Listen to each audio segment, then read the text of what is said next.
Africa, the UN Refugee Agency says no fewer than 880 migrants have lost their lives trying to cross the Mediterranean this week.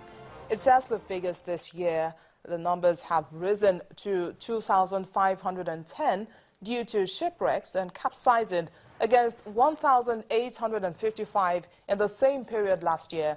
The UN is worried that people are still packing on boats that are barely seaworthy and in many cases are not able to make the crossing.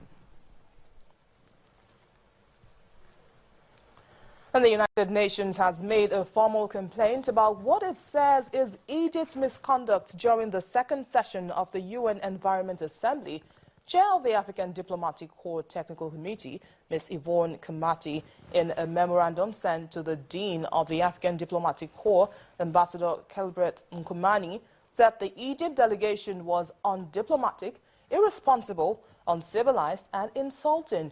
Itemizing the complaint, she said, quote, during the closing session of UNGA, 224 resolutions were adopted by member states, which was a triumph for most countries, especially African countries. But divisions evolved when the resolution on Gaza was not adopted due to procedural issues. There is a lack of quorum because most delegations had left. As a result, a few African delegations consulted with the delegation of Morocco in their capacity as chair of the Arab League and Egypt with a view to dissuade them from nullifying the resolutions that had already been adopted before the issue of quorum was raised.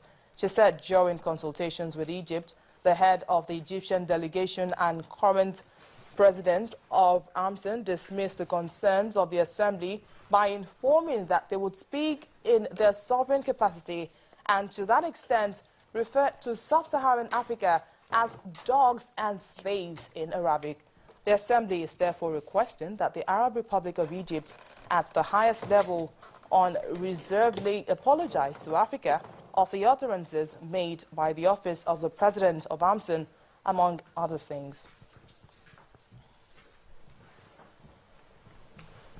Well, moving on now, on this year's World No Tobacco Day, the World Health Organization says plain packaging of tobacco products restricts or prohibits the use of logos, colors, brands, images and promotional information on packaging other than brand and product names displayed in a standard color and font style.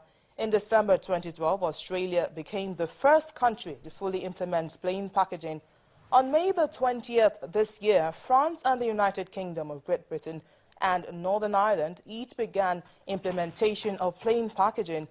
Ireland is also preparing to introduce the measure, while other countries are exploring the option. Plain packaging is expected to reduce the attractiveness of tobacco products, killing the glamour which is appropriate for a product that kills people, according to the WHO.